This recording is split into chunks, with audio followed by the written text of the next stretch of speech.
नमस्कार, रूबरू प्रोग्राम में आपका स्वागत है। मैं हूं सुशील भारती और एक बार फिर हम स्टूडियो में मौजूद हैं और हमारे साथ मौजूद हैं डॉक्टर कुमार प्रशांत मानव, जो कि जिनसे हम अलग अलग विषयों पर बातचीत करते हैं। बहुत ही विविध विषय होते हैं और आज का भी विषय एक बहुत ही इम्पोर्टेंट विषय है जो हमने लिया है।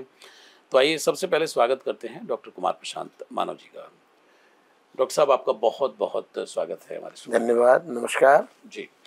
डॉक्टर साहब, आज का जो विषय है वो है रिजेक्शन। रिजेक्शन जब मैं बोलता हूँ तो आज यूथ के अंदर, युवाओं के अंदर जो नौजवान पीढ़ी है, they are not able to handle the rejection. उनको ऐसा लगता है कि जहाँ भी वो जाएं स्वीकार्य हों, जिस पर भी वो हाथ रख दें वो मिल जाए, जिसको भी वो छू दें वो सोना हो जाए, और जो भी वो मांगें किसी भी तरीके से वो विश वो उनकी पूरी हो जाए। लेकिन जीवन का जो समीकरण है या जीवन का गणित है, उसमें हमेशा 2 दूनी 4 ही नहीं होता है, 2 दूनी 5 भी होता है। अब ये बात युवाओं को समझ में नहीं आती है। जिंदगी अलग है और उनकी जो सोच समझ या वो जो चाहते हैं वो एक अलग चीज़ है। यही कारण है कि बड़े सारे युवा जो हैं वो डिप्रेशन का भी शिकार हैं। धीरे धीरे करके डिप्रेसिव माइंड हो जाता है उनका और अलग अलग तरह की चीज़ों के अंदर वो चले जाते हैं। आपके अनुसार व्यक्ति को, जो भी नौजवान हैं, तो इनको रिजेक्शन को हैंडल करने के लिए क्या करना चाहिए? देखिए, ऐसा होता है, गाड़ी तो वही है ना जहाँ से स्टार्ट होती है। जी। जब गाड़ी स्टार्ट होने का पॉइंट है वहीं से तो उसको स्पीड पकड़ के चलनी पड़ेगी। अगर वो आधे रास्ते तो उसकी तरह गई, जैसे वो जाती हैं पैसेंजर, और आधे रास्ते हो जाती है फास्ट, तो ट्रैक कहाँ से पकड़ेगी वो? फिर उसे आएगी वो बाई दी वे, जैसे आज का rapid. How it is possible? Rapid ही रहेगी क्योंकि स्टार्ट से रैपिड है। वो तो जैसे स्टार्ट करेगी एकदम 1 सेकंड में आपको दिखाई नहीं देगी कहाँ गई। तो वही पॉइंट है कि बच्चे की लाइफ का स्टार्ट कैसा है, और लाइफ का स्टार्ट, वही मैं पहले भी कई बार बता चुका हूँ कि परिवार जीवन की प्रथम पाठशाला है। Family the first school of the child. माता पिता ही पहले शिक्षक हैं। उनको अगर ज्ञान होगा तभी वो अपने बच्चों को ज्ञान दे पाएंगे। मैथमेटिक्स का टीचर है, साइंस का टीचर है, वो बच्चों को तभी तो गाइड कर पाएगा अगर उसको उसका सब्जेक्ट की नॉलेज होगी। अगर नॉलेज नहीं होगी तो वो गाइड क्या करेगा? तो बड़े अफसोस की बात यह है कि जो हमारे फर्स्ट टीचर हैं फैमिली के, उनको ही ज्ञान प्रॉपर नहीं है। ये आपने तोड़ की बात कही, जिसकी वजह से आगे की जनरेशन वैसी हो रही है। अगर वो सक्षम होते तो उनकी जनरेशन कभी ऐसी नहीं हो सकती थी। वही असक्षम है, इनकॉम्पिटेंट है, वो खुद प्रॉब्लम को डील नहीं कर पा रहे, वो खुद प्रॉब्लम आती है तो घबरा जाते हैं। तो बच्चे क्या देखें? बच्चे ने तो यही देखा है, जीन्स में यही आया कि भाई जैसे वो है वैसे ही है। तो इसका सबसे बड़ा ये है कि सबसे पहले जो फैमिली का जो फर्स्ट टीचर है, उसको विल पावर स्ट्रांग होनी चाहिए, उसको हर चीज़ का ऊंच नीच पता होनी चाहिए, उसको सब्जेक्ट की पूरी नॉलेज होनी चाहिए, तभी वो आगे उसको गाइड कर पाएगा। तो पहली बात तो ये है बहुत बड़ी, क्योंकि विदाउट प्रॉपर गाइडेंस ये समस्या उठती है। ये समस्या कब उठती है? जब बच्चा अपने आप को अकेला समझता है।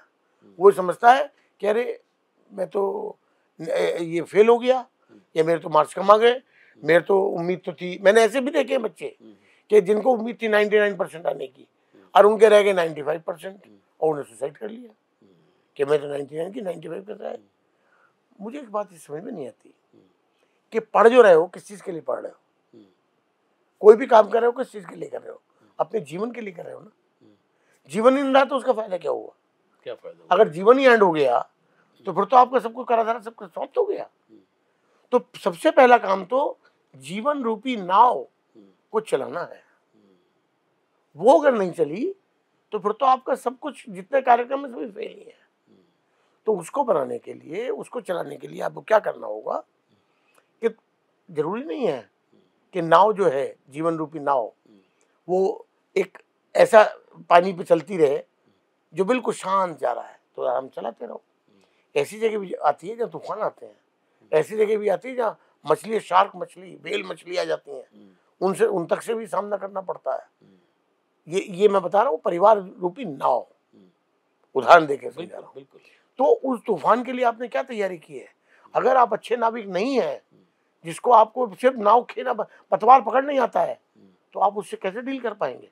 आप वहीं फेल हो जाएंगे। यही हो रहा है। तो उसके लिए पहले आपको अच्छा नाविक बनना पड़ेगा। हर परिस्थिति से हैंडल करने के लिए आपको वो आपके अंदर काबिलियत आनी चाहिए। तो उसके लिए आपको पहले तैयार होना पड़ेगा। तो आपकी तैयारी का अभाव है ये। किस रूप में? Mentally you are not fit. Mentally आप बहुत वीक हैं। आपको अपने विल पावर को स्ट्रॉन्ग करना पड़ेगा। आपको ये सोचना पड़ेगा कि अरे यार ये तो खेल है, खेल में कंपटीशन में तो कोई आदमी फर्स्ट आता है, कोई सेकंड आता है, कोई फेल भी हो जाता है। तो क्या बात है, दोबारा फिर हम तैयारी करेंगे, फिर अब की बार और ज्यादा तैयारी करेंगे, हो जाएगा, क्या दिक्कत है? जिस तरह एक पर्वतारोही बताता हूं मैं आपको, बहुत नामी हुए, वो एवरेस्ट पे चढ़ाई के लिए गए, नहीं चढ़ पाए, रास्ते से वापस लौटना पड़ा। एक बार हुआ, 2 बार हुआ, 3 बार हुआ, लेकिन उनके दिमाग में पता है क्या था? अगर आजकल के बच्चों वाली बात होती तो हार के बैठ जाते या सुसाइड कर लेते, क्योंकि उनका तो उद्देश्य ये था कि एवरेस्ट पर चढ़ना है। अब वो चढ़ नहीं पाए। लेकिन उन्होंने क्या सोचा? उन्होंने सोचा कि यार अगली बार आऊंगा, पहाड़ तो बढ़ नहीं सकते, पहाड़ तो जितने हैं 29,000 समथिंग हाइट है तो वही रहेगी, लेकिन मेरा साहस, मेरा करेज, मेरे एफर्ट तो बढ़ सकते हैं। पहाड़ तो नहीं बढ़ सकता, लेकिन वो तो बढ़ सकते हैं, मैं दोबारा जीतूंगा। ये पावर आदमी के अंदर होनी चाहिए, विल पावर, ये फीलिंग होनी चाहिए आदमी के अंदर। दूसरे की लाइन से बड़ी करने का तरीका ये नहीं है कि उसकी लाइन को बिठा के छोटा कर दो और अपनी बड़ी कर लो, उसके बराबर बड़ी लाइन खींचो और तब छोटी करो। तो ये दिमाग का जब तक नहीं होगा तब तक आप किसी काम में सक्सेस हो ही नहीं सकते। बिल्कुल। इसके अंदर बता दूं मैं आपको, एडोल्फ हिटलर हुए, बहुत बड़े डिक्टेटर थे, सारा आदमी जानता है जर्मनी के। वो भी एक ऐसा समय आया था कि वो हार गए युद्ध, और हारने के बाद चारों तरफ से घेर लिए गए। अब वो घबरा गए, अब वो डर के मारे जाके एक गुफा में छुप गए। हुआ था ये स्थिति बनी। उस स्थिति में क्या हुआ कि वो बैठे थे गुफा के अंदर, तो उनकी निगाह पड़ी एक मकड़ी के ऊपर। तो उन्होंने देखा कि मकड़ी ऊपर जा रही है, नीचे गिर गई, वो अपने उस तक पहुंच ही नहीं पा रही, फिर गिर गई। इस तरह 7-8 बार हुआ कि ऊपर चढ़ी, आधे रास्ते फिर गिर गई, कई बार पौने रास्ते से फिर गिर गई, और फिर अल्टीमेटली क्या हुआ कि मकड़ी जाके अपने उसमें चली गई। तब उनके दिमाग में आया कि यार ये तो एक छोटी मामूली मकड़ी है जो अपने गोल को अचीव कर लिया, भले ही वो 7-8 बार नीचे गिरी, उसके बावजूद तो हिम्मत नहीं हारी। अब मैं तो इंसान हूं, मेरे अंदर तो दिमाग भी है, इसमें तो बेचारी में दिमाग भी नहीं है और पावर भी है, तो मैं कैसे हार गया? और बावजूद दोबारा से वो पूरे जोश के साथ गए, अब फिर दोबारा लड़े और जीते। तो उन्होंने तो एक मकड़ी सी शिक्षा ले ली, छोटी सी मकड़ी सी क्या होती है। बिल्कुल। तो आदमी को भावना जीत की डेवलप करनी चाहिए। अवसर की कभी तलाश मत करो, अवसर बनाओ। जो तलाश करता है अवसर की, वो जिंदगी में तलाशता ही रहता है। अवसर तो बनाए जाते हैं, opportunities are to be create की जाती है। तो ये नहीं है कि आप उसकी इंतजार कर रहे हो, you are not to wait for your कि भाई मुझे अब कोई अवसर मिलेगा, अपॉर्चुनिटी मिलेगी। You should not wait, you have to create them. तो ये फीलिंग आपके अंदर होनी चाहिए। फिर एक सबसे बड़ी बात मैं आपको बताता हूं कि आजकल बच्चों का एक जो क्राइटेरिया है किसी भी चीज को करने का, उसमें जब तक लगन, निष्ठा, कड़ी मेहनत, पैशन ये नहीं होगा तब तक वो अचीव नहीं कर सकता। वो करने के लिए और सबसे पहले क्या है, अपना गोल निर्धारित करना, कि गोल निर्धारित करना और फिर उसको अचीव करने के लिए पैशन, निष्ठा, लगन और सबसे कंसंट्रेशन उसी के ऊपर कि गोल ही दिखाई दे रहा है, इसका मैं एक आपको उदाहरण बताता हूँ कि कौरवों को तो अलग शिक्षा हुई, पांडवों की अलग शिक्षा हुई। पांडवों को जो धनुर्विद्या सिखाई वो गुरु द्रोणाचार्य ने सिखाई। तो जब धनुर्विद्या सिखा के ट्रेन कर दिया, फुल फ्लेज हो गए वो, तो परीक्षा की घड़ी आई। तो द्रोणाचार्य जी ने परीक्षा की ठानी, परीक्षा हुई। तो परीक्षा में क्या किया था द्रोणाचार्य जी ने कि पेड़ के ऊपर एक मछली को लटकाया और नीचे रखा तेल कटोरे में, और मछली भी घूमती रही। वो भी घूमने वाली हुई कि वो घूमती, नीचे तेल में मछली की आंख को देख के बिंदना था। कितनी कठिन परीक्षा थी, लेकिन द्रोणाचार्य थे, उन्होंने धनुर्विद्या बहुत बढ़िया सिखाई थी। तो जब नकुल आए, सबसे पहले छोटे को बुलाए, नकुल आए। नकुल से द्रोणाचार्य ने कहा कि मछली की आंख को बिंदो तेल में देख के। तो जब तेल में देख रहे थे तो उनसे पूछा कि नकुल क्या दिखाई दे रहा है तुम्हें? बोले जी मुझे तो मछली की आंख भी दिखाई दे रही है, मछली भी दिखाई दे रही है, पेड़ भी दिखाई दे रहा है, डाल भी दिखाई दे रही है। तो बोले अच्छा तो तुम रख दो इसको, तीर दूंगा, तुम्हारे बस का नहीं है। तो बड़ा आश्चर्य हुआ, पर गुरु जी की बात तो कौन टाल सकता था, क्या चले गए। इसी तरह सहदेव आए, इसी तरह भीम आए, इसी तरह युधिष्ठिर आए। युधिष्ठिर से पूछा, युधिष्ठिर बहुत बुद्धिमान थे, वो कहा शायद ये बात सही बताएगा। तो उससे पूछा कि क्या दिखाई दे रहा है? बोले मुझे तो गुरु जी मछली दिखाई दे रही है, वो मछली दिखाई दे रही है मुझे तो, और आंख भी दिखाई दे रही है। बोले तुम्हारा बस का भी नहीं है, आ जाओ। फिर बारी है अर्जुन की, उससे पूछा कि अर्जुन तीर चलाओ। तो उससे जब देखा तेल को तो उससे पूछा अर्जुन तुम क्या देख रहे हो? बोले मुझे केवल मछली की आंख दिखाई दे रही है और तो कुछ नहीं दिखाई दे रहा। बोले चला दे तीर, और तीर चला और मछली की आंख बिंदी। तो ये भावना जब आपके अंदर होगी, दुनिया की कोई ताकत आपको हरा नहीं सकती। और ये कब पैदा होगी? कि जब आपके विल पावर स्ट्रांग होगी, आपको ये मानना है कि मुझे जीतना है। नेपोलियन बोनापार्ट ने अपनी डिक्शनरी में से इम्पॉसिबल वर्ड को हटा दिया था। तो इम्पॉसिबल कुछ नहीं है, nothing is impossible in the world, everything is possible, but you have to do the efforts in right way, in positive way, with the passion, and ये समझिए कि ड्यू डिलिजेंट बहुत सी चीज़ इसमें काउंट करती है। तो आपने अपने प्रयत्न में तो कमी रखी और आप वो अचीव नहीं कर पाए तो आप निराश हो गए। वाई? इसका मतलब आपकी शिक्षा पूरी हुई नहीं, बिल्कुल, या जो शिक्षा हुई उसमें आपने पूरा सीखा, कहीं ना कहीं कोई कमी थी। डॉक्टर साहब, गलतियां जो हर इंसान से होती हैं, और मेरा मानना ये है कि जब आप गलती करते हैं तो कुछ ना कुछ सीखते हैं, लेकिन एक गलती को, उसी काम को बार बार गलत करना वो भी ठीक नहीं है। बट गलतियां इंसान को बहुत कुछ सिखाती हैं। तो सबसे बड़ी बात यह है कि युवाओं की जो ट्रेनिंग या उनसी जो एक्सपेक्टेशंस हैं माता पिता की या अभिभावकों की, वो यही है कि मतलब हर काम ठीक होना चाहिए। तो ये तो भावना तो ठीक है, बट बच्चा है तो गलती करेगा। तो उनकी क्या ऐसा माना जाए कि जो ट्रेनिंग है वो ठीक से नहीं हुई है, क्योंकि they are not able to handle those mistakes right from the beginning. बिल्कुल सही बात है। ये तो कहा मैंने कि आप नाव लेके चल दिए, पतवार लेके, और आपको तूफानों से लड़ना आता नहीं, तो आप कहे कि कैसे हम चला पाओगे? बिल्कुल, रास्ते में डूब जाओगे। बिल्कुल, अगर ये ट्रेनिंग दी जाती यस कि गलतियां करो कोई बात नहीं, हाँ, उससे तुम सीखोगे। गलतियों को हो अगर वरदान समझ लिया जाता यस यस यस, तो शायद मुझे लगता है तस्वीर दूसरी होती। Mistakes are the teacher of life. लेकिन उसे सीखना पड़ता है। ये नहीं कि आपने गलती की और फिर दोबारा रिपीट कर ली, फिर दोबारा, वो तो बेकार है। इसीलिए मैं कह रहा हूँ कि वो रिपीट नहीं कर सकते उस ना, चीज को। वो तो आपको सीखने के लिए दी है कि भाई आप गलती हुई, सीख लो इससे। तो ये चीज बहुत इंपॉर्टेंट है। फिर आप ये सबसे बड़ी देखो ना कि आज ये कमी भारतवर्ष में क्यों दिखाई दे रही है। हालांकि यहाँ का बच्चा बड़ा इंटेलिजेंट है, हर जगह बड़ा सक्सेसफुल है, विदेशों में भी बहुत सक्सेसफुल है।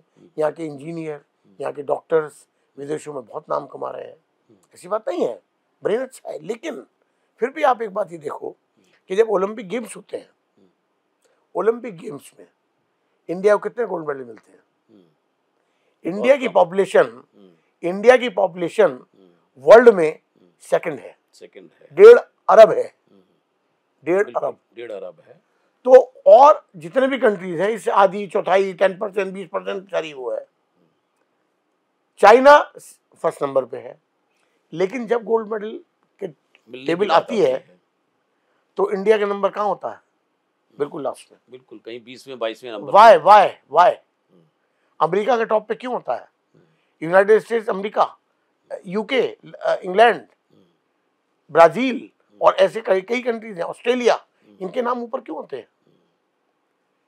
वो उनको बच्चों को वो ट्रेनिंग दी जाती है जो मैंने आपको बताई।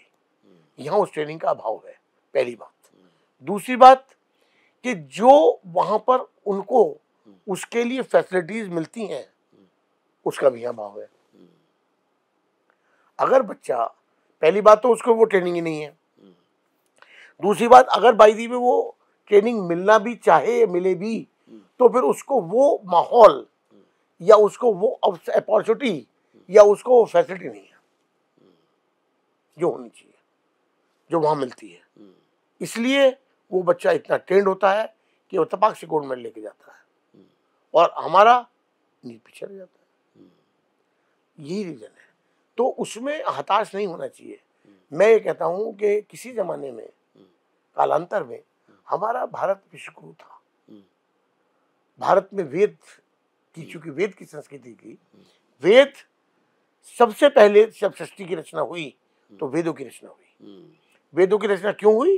क्योंकि सृष्टि को चलाना था और किसी भी देश को, समाज को चलाना होता है तो उसके लिए एक संविधान की आवश्यकता होती है।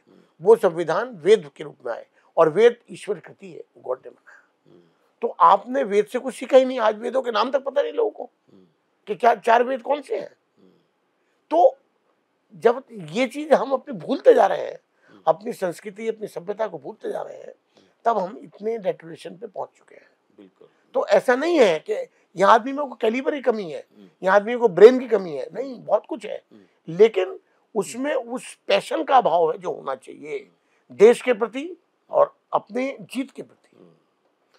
डॉक्टर साहब, आज का जो यूथ है तो उसमें जो सबसे बड़ी चिंता का विषय है, जैसे मैं एक जगह पे मैं डायरेक्टर था एक इंस्टीट्यूशन में, तो वहाँ पर एक लड़का जो था वो बड़ा उदास रहता था वो। तो एक दिन वो बैठ करके रो रहा था, तो मैंने एक दिन उसको बुलाया कि मैंने कहा भाई क्यों, क्या वजह है? तो कहने लगे कि सब मुझे चिढ़ाते हैं कि तुम्हारी कोई बंदी नहीं है। तो मैंने कहा मतलब क्या, ये क्या? मैंने कहा बंदी, ये क्या होता है? तो कहने लगे नहीं, मुझे सब चिढ़ाते हैं कि तुम्हारी कोई बंदी नहीं है, गर्लफ्रेंड। हाँ, गर्लफ्रेंड नहीं है। तो बाद में मैं समझ में आया। तो मैंने कहा कि तुम्हारी कोई गर्लफ्रेंड नहीं है तो इसमें उदास रहने की और इतना तुम्हें रोने गाने की और ये मातम पुरसी करने की क्या ज़रूरत है? तुम अपना काम करो। तो आज का जो यूथ है वो इसमें बहुत ज़्यादा है कि अगर लड़के के पास गर्लफ्रेंड नहीं है तो उसको ऐसा लग रहा है जीवन जो है लुट चुका है, बर्बाद हो चुका है, जीवन में कुछ बचा नहीं है। और अगर लड़की के पास कोई बॉयफ्रेंड नहीं है तो उसको ऐसी हे दृष्टि से देखा जाता है कि अरे तुम तो मतलब बहुत कहाँ 16वीं शताब्दी की 3rd क्लास पता नहीं क्या, ये है। और कई बार ऐसा है कि अगर लड़के ने रिजेक्ट कर दिया लड़की को तो लड़की के लिए ये समझ लीजिए पूरी दुनिया ख़त्म है, और लड़की ने अगर रिजेक्ट कर दिया लड़के को तो लड़के के लिए पूरी दुनिया ख़त्म है। अब वो ये कंफर्म है कि 1 महीने तक घर से बाहर नहीं निकलेगा, पड़ा रहेगा, माता पिता की कोई बात नहीं मानेगा, डिप्रेशन में चला जाएगा, दुख और पीड़ा से इस कदर घनघोर तरीके से गिर जाएगा कि जैसे जीवन का अंत जो है वो हो गया है। आप क्या कहना चाहते हैं, जो नई जनरेशन क्यों है? कि देखिए, इसमें सबसे बड़ी बात क्या है कि जो मैंने आपको बताया ना, कुछ तो हमारा एनवायरनमेंट, एटमॉस्फेयर, वो भी इसके ऊपर बहुत पार्ट प्ले करता है, अहम रोल अदा करता है। हमारा जो एनवायरनमेंट है ना, वो एनवायरनमेंट भी गलत है और पहले से बहुत ज़्यादा डेटरेट हो गया है। और जो मैंने भी आपको बताया कि लोग चारों वेदों को भूल चुके हैं। 4 वेदों में ये लिखा हुआ है, वेदों में, कि इस जीवन को उन्होंने 4 भागों में डिवाइड किया है। 100 साल की आयु मानी है एक मनुष्य की, और उस व्यक्ति को 4 भागों में विभाजित किया है। 25 साल ब्रह्मचर्य आश्रम, 50 साल गृहस्थाश्रम, 50 से 75 साल जो 50 से 75 वानप्रस्थ, जी। वानप्रस्थ और 75 से 100 संन्यास। संन्यास, जी। इसलिए विभाजित किया है कि जिससे समाज बहुत अच्छी तरह से चल पाए, कहीं को चलने में दिक्कत ना हो। और भी बहुत सी चीजें हैं, जैसे जाति पाति वेदों में नहीं लिखी, उसमें कोई कोई मूर्ति पूजा नहीं लिखी, बहुत सी चीजें ऐसी हैं जो आजकल डेवलप हो गई, और वो डेवलप होने से बहुत ज्यादा यहाँ का एटमॉस्फेयर एनवायरनमेंट डेटोरेट हो गया। जाति पाति पे लड़ रहे हैं आजकल लोग बाग, वहां तो कोई जाति पाति नहीं वेदों में, वो तो कर्म के आधार पे श्रेणी दी है कि जो जो उसका काम करता है, जो लड़ने का काम करता है, वो तो राजपूत उसमें आ गया, जो क्षत्रिय, और जो व्यापार करता है वैश्य हो गया, जो पढ़ता है वो पंडित हो गया, ब्राह्मण हो गया, और जो सफाई का काम करता है वो शूद्र हो गया। तो ये कोई जाति नहीं है, एक व्यवस्था थी, वर्ण व्यवस्था, उसको क्रूप कर दिया। इसी तरह जो आपने बताई ये वाली स्थिति, ये बड़ी भयानक है जो आप बता रहे हैं। जब 25 साल तक ब्रह्मचर्य आश्रम वेदों में बताया गया है, तो 25 साल तक आपको गर्लफ्रेंड की लालसा क्यों रखनी? गर्लफ्रेंड का मतलब ये है कि आपके जीवन में जो सुचारू रूप चल रहा था, वो जीवन आपका एक तरह से तूफान में परिवर्तन हो जाएगा, निश्चित रूप से। क्यों? क्योंकि जो वो उम्र होती है 25 साल की, वो कंसंट्रेट होती है अपने आप को बनाने के लिए, अपना निर्माण करने के लिए। मैंने एक बार आपको बताया था किसी एपिसोड में कि जिस तरह बिल्डिंग जब बनती है, तो बिल्डिंग को बनाने के लिए बहुत सामग्री की आवश्यकता होती है। रेत भी चाहिए, सीमेंट भी चाहिए, डस्ट भी चाहिए, और उसके अलावा एंगल और आयरन और ये सरिये पर कितना तो ये चाहिए, सैनिटरी फिटिंग भी चाहिए, इलेक्ट्रिक फिटिंग भी चाहिए, कितना सामान चाहिए होता है। लेकिन जब एक बार बिल्डिंग बन जाती है, फिर इतने सामान की आवश्यकता नहीं होती। ये कई चीज़ों में ये चीज़ लागू होती है, खाने पीने में भी ये चीज़ लागू होती है, आहार में भी ये चीज़ लागू होती है कि जब बच्चा कुछ भी खा सकता है, लेकिन 25 साल के बाद जब बच्चा जब उसका बढ़ना रुक गया, जब उसकी हाइट बढ़नी रुक गई, उस टाइम उसका बचपन खत्म हो गया, फिर वो जो होना था वो हो गया। तो उस टाइम तक वो स्वतंत्र है सब कुछ करने के लिए। उसके बाद हर चीज को देख देख के करना है, ये हर चीज के ऊपर डिपेंड करता है। ये चीज उसके लिए है, कैरियर के लिए है कि जब बच्चा 25 साल का हो रहा है, नहीं हुआ, तब उसे कंसंट्रेट करना है अपने अपने भविष्य के निर्माण के लिए, अपने जीवन के निर्माण के लिए। क्योंकि अगर उसका उस उम्र में जीवन निर्माण नहीं हुआ, तो आगे वो जीवन निर्माण नहीं हो सकता, वो टाइम निकल गया। तो उस टाइम में वही वाली मछली की आंख आपको बताई मैंने, कितना बड़ा उदाहरण है ये इस बात के सटीक बैठता है कि मछली की आंख क्या है? केवल उसका अपना निर्माण, अपने भविष्य का निर्माण, और अपने आगे की जीवन को किस तरह यात्रा करनी है, एक अच्छा नाविक बन के उसकी ट्रेनिंग लेनी है, अच्छा नाविक बनना है। क्योंकि जीवन की यात्रा जब नाव चलेगी, तो उस नाव में झंझावात भी आएंगे, तूफान भी आएंगी, मछली भी टक्कर मारेंगी, और तो चट्टाने भी टक्कर मारेंगी, बहुत चीजें होती हैं। तो उस सब से आपको किस तरह से निकलना है, ये सब तो वही करने का टाइम है। जब आप नाव में सवार हो गए, फिर उसके बाद में आपको तूफान आया, फिर क्या सीखोगे आप? तो पहले ही तो ये सीखना होता है। तो वो टाइम सीखने का है, वो टाइम निर्माण करने का है, वो टाइम भवन के निर्माण का है। अगर वो नींव जो आपकी नींव कहलाती है, वो अगर वो नींव ही आपकी खराब हो गई, तो आपका आगे का जीवन खत्म हो गया, जीवन रूपी भवन खत्म। डॉक्टर साहब, यहाँ पे एक बात ये निकल करके आती है कि आज के युवा के समक्ष आदर्श की घनघोर कमी है। पॉलिटिशियंस जो है वो एक से एक बड़े लुटेरे, जिन्होंने इतने घपले किए हैं, इतने करोड़ के घोटाले किए हैं, तो सारे युवा इस बात को जानते हैं। माता पिता के ऊपर जब बातचीत आती है, तो माता पिता के पास समय नहीं है गाइड करने के लिए। माता पिता अपनी रोजी रोटी में लगे हुए हैं, और माता पिता स्वयं कोई किताब नहीं पढ़ते हैं, माता पिता स्वयं कोई ऐसा कार्य नहीं करते हैं, माता पिता के पास स्वयं कोई ऐसा एक्शन नहीं है। आस पड़ोस में जब कोई यूथ निगाह डालता है, तो कोई भी प्रेरक व्यक्तित्व उसको आसपास भी नजर नहीं आता है।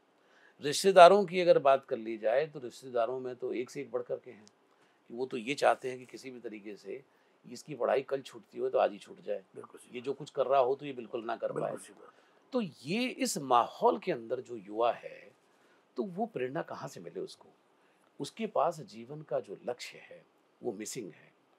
तो उसके पास जब कुछ करने के लिए है ही नहीं, तो वो सारा कुछ गर्लफ्रेंड के अंदर देख रहा है, क्योंकि वही है अब कुछ करने के लिए। और या फिर जो है तो वो अपने बॉयफ्रेंड के लिए देख रहा है कि वहाँ कुछ एक्शन तो है। तो माहौल जो है वो चारों तरफ, तो इसमें डॉक्टर साहब युवाओं को कितना दोष दे सकते हैं हम? देखिए, इसमें देखा जाए ना तो युवाओं को का दोष कम है। हुँ, अगर कोई बच्चा फेल हो जाता है तो दोष उसका भी है कि उसने तैयारी नहीं की प्रॉपर, बिल्कुल। पढ़ा नहीं प्रॉपर। लेकिन उसके टीचर का भी इसमें दोष बराबर का है जी, कि उसकी गाइडेंस में कहीं ना कहीं कमी रह गई, बिल्कुल। जो बच्चा नहीं पढ़ पाया। हुँ, तो उसी तरह से इसमें यूथ की कमी तो है हुँ, कि उसमें वो गुण डेवलप नहीं हो पाए हुँ। जो उसमें होने चाहिए थे। लेकिन वो अपने आप तो हो नहीं अच्छा, सकते। अगर डॉक्टर साहब शिक्षकों की बात की जाए तो जिनको कहीं नौकरी नहीं मिलती है वो पढ़ा रहे हैं, हम्म, है नहीं? उनका कोई पैशन नहीं है। मैं यही तो बता रहा हूँ। और अगर अगर संस्थानों की बात की जाए तो वो पैसे लूटने की शिक्षा के नाम पे दुकानें बनी हुई हैं। तो यूथ करे तो करे क्या? मैंने पहले भी एक एपिसोड में बताया था हुँ, कि मेडिकल फैसिलिटी और एजुकेशन, हुँ, ये दो इतनी अहम और इम्पोर्टेंट है कि ये फ्री होनी चाहिए। हुँ, लेकिन बड़े अफसोस की बात है, बड़े खेद की और दुख की बात है कि ये दोनों ही इंडस्ट्री हो गई। हुँ, एजुकेशन भी इंडस्ट्री हो गई और मेडिकल भी इंडस्ट्री हो गई। इसलिए सब परेशान है। सबसे बड़ी बात यह है कि किसी भी चीज को प्राप्त करने के लिए आपका क्या प्रयास है वो बहुत डिपेंड करता है। हुँ, प्रयास, आपका एफर्ट, हुँ, वो तभी होगा जब आपके पास पैशन होगा, हुँ, आपके पास गाइडेंस होगी, आपके पास उस तरह की शिक्षा होगी, एजुकेशन होगी। हुँ, अब उसमें क्या है, एजुकेशन से ही पैशन डेवलप होता है। कॉन्फिडेंस कब आता है आदमी को? जब ये आता है कि एक तैराक है, कूदा बहुत ऊंचे से और तैर के निकल गया। इंग्लिश कैनाल भी तैराक पार कर लेते हैं, तो उनमें कॉन्फिडेंस होता है, इसलिए तो कूदते हैं। जिसमें कॉन्फिडेंस नहीं, वो कूदेगा ही नहीं, या कूदेगा तो बीच में डूब जाएगा। डूब जाएगा, सही। तो पहले तो वो डेवलप करना जरूरी है। और वो डेवलप करने में, अब तैराक कोई बच्चे पैदा नहीं होता पेट से सीख के। तैराक पहले टीचिंग करता है, पहले जो जो एक्सपर्ट होते हैं वो लोग उसको सिखाते हैं तैराकी। यानी कि गाइडेंस किसी की मिली ना, तो वो गाइडेंस ही जब नहीं मिल रही, उस गाइडेंस का अभाव है। और वो गाइडेंस का अभाव क्यों है? क्योंकि स्कूल में तो टीचर ऐसे हो गए और फैमिली में जो पेरेंट टीचर है वो ऐसे हो गए। ना तो उन्हें कुछ पता, ना इन्हें कुछ पता, तो बच्चे का निर्माण कैसे होगा? ये सबसे बड़ी दिक्कत है। तो इसमें बच्चे में अपनी गलती तो है ही है, लेकिन इसमें उसको पढ़ाने वालों की ज्यादा गलती है। और दूसरी चीज मैं आपको बताता हूँ कि बाहर ऐसा क्यों है। बाहर शुरू से ट्रेनिंग दी जाती है इस तरह की बच्चे को कि तुम्हें बनना है, तुम्हें देश के लिए कुछ करना है। आजकल नहीं है भावना, पहले तो थी हमारे यहाँ भारतवर्ष में ऐसी भावना, पहले नहीं थी। पहले आप एक बताइए, शहीद भगत सिंह हुए, राजगुरु हुए, चंद्रशेखर आजाद हुए, सुभाष चंद्र बोस हुए, किसी ने कहा कि तुम देश के लिए जियो मरो, लेकिन उनके अंदर भावना थी ऐसी। उनको शिक्षा भी ऐसी दी गई, उनको शिक्षा भी ऐसी दी गई कि तुम्हें देश के लिए जीना और देश के लिए मरना है। आजकल है किसी के अंदर भावना कि देश के लिए जीना, देश के लिए मरना? जो पॉलिटिशियन जो आप बता रहे हैं, जो पॉलिटिशियन जिनके ऊपर देश का पूरा भविष्य निर्भर है और उनको पूरी सत्ता सौंप रखी है जनता ने, जब वही नहीं कर रहे हैं, वही धांधलेबाजी कर रहे हैं, तो फिर कौन करेगा? एक मोदी जी हैं जो वास्तव में जो एक उदाहरण है, आदर्श है। कल भी रशिया गए, जो रशिया के प्रेसिडेंट पुतिन है, उन्होंने किस तरह से उनका स्वागत किया गले से मिलके, देखने लायक था। तो उस आदमी की क्या ऑरा है, तो उसने पैदा किया है अपने अंदर उसको। उसकी माता बहुत अच्छी थी उनकी, मोदी जी की, हीराबेन, उन्होंने बहुत अच्छे संस्कार दिए उनको, लेकिन फिर भी उनका बचपन अभावों में पला, वो अभावों में रहे, आरएसएस में रहे, उसके साथ रहे, उनके समसेवक में रहे, लेकिन फिर भी उन्होंने बहुत कुछ सीखते रहे आज इस। तो उसमें उनका अपना भी तो योगदान था, माता का था, वो उन्होंने तो ठीक है संस्कार अच्छे दे दिए, अच्छा बना दिया, लेकिन उसके बाद उन्होंने उस चीज को डेवलप कैसे किया, आगे बढ़ाया कैसे, ये उनके ऊपर, वो नहीं हमारे युवा कर पा रहे। अच्छा, दूसरी चीज ये है कि एक एटमॉस्फेयर, एक माहौल भी ऐसा नहीं बन पाता, क्योंकि रीजन बीइंग हमारे यहाँ 3 चीज़ों की बहुत बड़ी कमी है, जिसकी वजह से हमारा जो हेल्थ है ना, वो विदेशों की जैसे नहीं बन पाती। जो बिल्ट उनकी होती है 6-6 फुट के लड़के, यंग, बिल्कुल फर्स्ट क्लास, लाल सुर रंग उनका, वो हमारे क्यों नहीं बन पाता? हमारे यहाँ सबसे पहले तो पॉल्यूशन बहुत है। दिल्ली में पॉल्यूशन 450 डिग्री पे जब चल रहा है, तो वहाँ का बच्चा आप समझते हो कि वो एक्स्ट्रा ऑर्डिनरी निकलेगा? How it is possible? जब सांस लेने की हवा ही प्रदूषित है, तो उसका डेवलपमेंट कहाँ से होगा? दूसरी चीज, गंदगी। गंदगी हमारे इतनी ज्यादा है कि उस गंदगी की वजह से एयर पॉल्यूटेड है, उस गंदगी के मच्छर है, मलेरिया, चिकनगुनिया, ये डेंगू पेंगू सारी चीज चलती रहती हैं। तो आदमी उससे लड़ रहा है, तो जब उससे लड़के फ्री होगा तभी तो आगे बढ़ेगा। वहां ऐसा कुछ नहीं है, विदेशों में ऐसा कुछ नहीं है, ना तो वहाँ पॉल्यूशन है, जीरो पॉल्यूशन है, गंदगी बिल्कुल नहीं है। तीसरी चीज बहुत भयंकर, तीसरी चीज है मिलावट। यहाँ जो मिलावट होती है, जब बच्चों को दूध यूरिया का मिला हुआ, टूथपेस्ट का बना हुआ, इन सब केमिकल्स का बना हुआ दूध पिएंगे, पनीर सिंथेटिक खाएंगे, सारी चीजें मिलावट की होंगी, इंजेक्शन लगा के तरबूज में मीठा रंग डाला जाएगा। मैंने देखी वीडियो जो पकड़े गए लोग बाग, आमों में इंजेक्शन लगाया जाएगा। इस तरह की जब यहाँ हर चीज में मिलावट होगी, तो आप बताइए कि यहाँ का, आप सोचते हैं कि यहाँ का जो भविष्य है वो उज्जवल होगा? कैसे हो पाएगा? इस सब के लिए हमें अपने आप को बदलना होगा। मैंने पहले भी कहा कि अगर आप देश को बदलना चाहते हैं, तो देश को बदलने के लिए पहले आपको अपने आप को बदलना होगा। जब अपने आप को बदलेंगे, हमें जागरूक होना होगा, हमें देश के प्रति, हमें आने वाली पीढ़ी के प्रति जागरूक होना होगा। अब वरना तो जैसा हो रहा है और जैसा हो रहा है और ज्यादा खराबी होना है, और ज्यादा खराब होगा। युवा रीजन भी कहीं निराशा के अंधकार में वही होगा। हमें क्या करना है इसके लिए? पहली बात तो हमें ईमानदार होना होगा, जो आजकल हम नहीं है। भ्रष्टाचार चरम सीमा पे है, बेईमानी चरम सीमा पे है, वो नहीं होगी बिल्कुल भी। आपको जो मिलावट दूध में, खाने की चीजों में, और तो और दवाओं में, दवाएं नकली और जो एक्सपायर हो गई उनकी एक्सपायरी डेट मिटा के दूसरी एक्सपायरी डेट डाली जा रही है। पता नहीं है क्या क्या हो रहा है। नकली पनीर बनाने की फैक्ट्री देख लीजिए, पनीर नहीं खाएंगे आप। नकली दूध बनाने की फैक्ट्री देख लीजिए, दूध नहीं पिएंगे आप। नकली घी बनाने की देख लीजिए, घी नहीं खाएंगे आप। तो जहाँ इतना कुछ हो रहा है, तो वहाँ कैसे आप चाहते हो कि वहाँ का जो भविष्य है, जो हमारे नवयुवक हैं, नौजवान हैं, वो सुरक्षित रह सकते हैं? नहीं, हमें उनके लिए उनको माहौल भी देना पड़ेगा। उसके लिए क्या होगा कि हमें सोचना होगा कि जो हम कर रहे हैं बहुत बड़ा पाप है, ये सिन, और ये ब्लैक बॉल्स हैं जो आप इकट्ठी कर रहे हो। फिर जीवन में ब्लैक बॉल ही मिलनी है आपको, आपका सारा परिवार नष्ट होना और कुछ नहीं होने वाला। तो इसलिए इस पे रोकथाम करनी पड़ेगी, मिलावट पे। और गंदगी को भी हम ही दूर कर सकते हैं। हम अपने घर का कूड़ा बांध के पॉलीथिन बाहर ना फेंकें, उसमें सरकार का भी योगदान होना चाहिए। कि जैसे विदेशों में डस्टबिन रखे जाते हैं, डस्टबिन आता है मंडे में, थर्सडे को पूरा वो आता है, उनका बहुत बड़ा वो जो क्रेन होती है वो आती है, हम लोग बाहर निकाल के रख देते हैं डस्टबिन, और वो उनको खाली करते हैं और छोड़ के चले जाते हैं।